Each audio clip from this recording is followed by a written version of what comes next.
Welcome to Think Like an Ant, where we talk about money, how to grow it, and how to make it work for you. In this episode, we talk about how to prepare a budget. Stay tuned.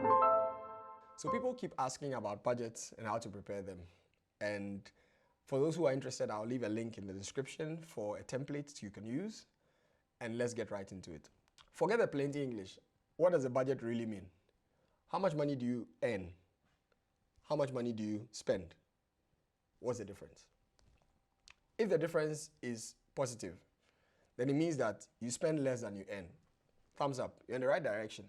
If the difference is negative, then you owe people and you are heading in the wrong direction. And if it's equal, it's okay, but it's not the best. The best is for the difference to be positive so you can save money. We'll talk about it. So it's really simple. If you want to prepare a budget, you start by taking the amount of money you earn monthly, minimum, what you know will come every month. And then you take a list of the things that you must spend on every month. When I say must, I mean must. For the typical adults, these things include rent, transportation, data, maybe or maybe not school fees, and utilities, and finally food. Whether you like it or not, you have to spend on these things because without them, you just can't live. So you list those things and you subtract them from what you earn every month. Then what is remaining after you take out your daily expenses, your minimum required expenses, is what we call the money you can spend.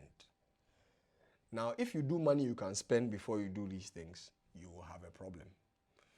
But if you do money you can spend after you do these things, then you know that in actual fact, all you have in the month is 300. All you have in a month is 1,000. All you have in a month is 1,005 to do the other things that you would like to do. But it's important to start this process and set up the amount that is outstanding before you start to ask yourself what you want to buy in the month and how much you want to spend on it. Of course, not everybody earns a consistent amount every month. It's true. But whether we like it or not, we spend a consistent amount every month, at least for the basics, for food, for transportation, for where we'll sleep, etc.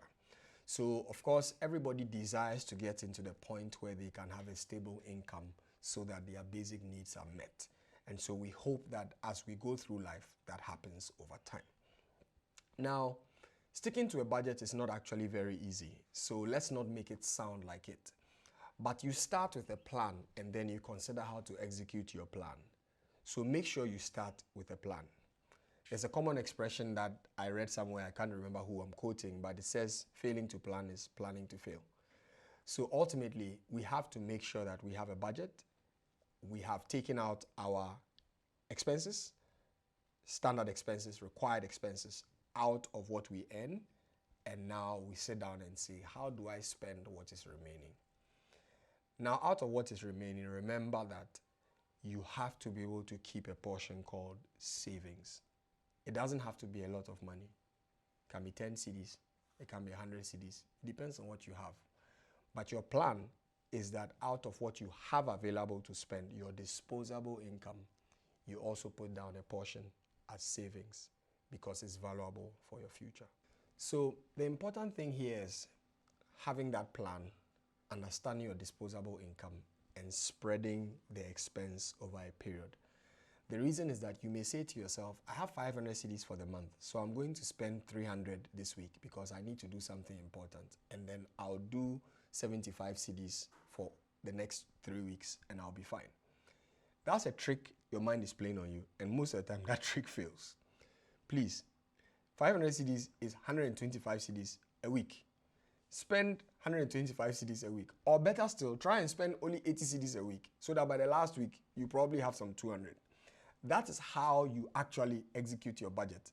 Or else you play mind games and you and I know what happens. At the end of the month, we will have nothing and we will be borrowing before the next salary comes.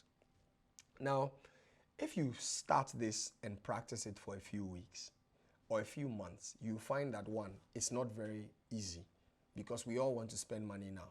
After a few weeks and after a few months, what you realize is that you start to understand patterns.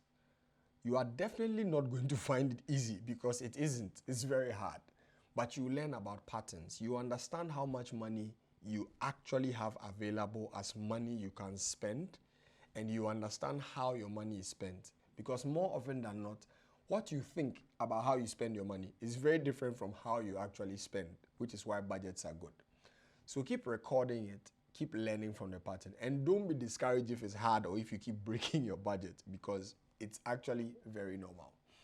Now, that allows you to start to learn something about your expenses and how to control them. But more so, it starts to build a habit.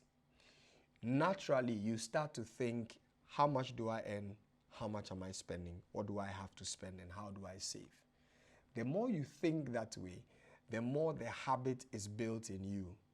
So that that day that you start earning your 5,000 cedi salary or your 10,000 cedi salary, you have learned the principle. Because if you don't, and you say that it's hard to budget, no matter how much more money you earn, you will end up spending more and still not having enough.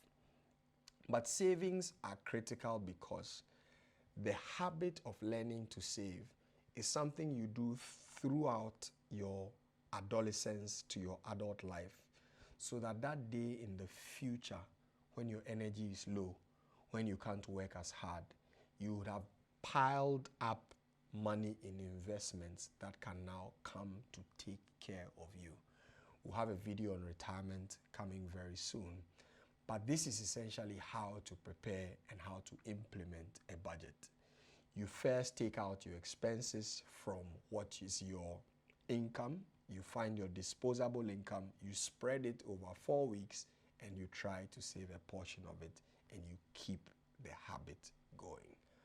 This is Think Like an Ant. Thanks for joining us. As always, we are talking about money, how to make it work for you, and how to make it grow for you. Have a good one.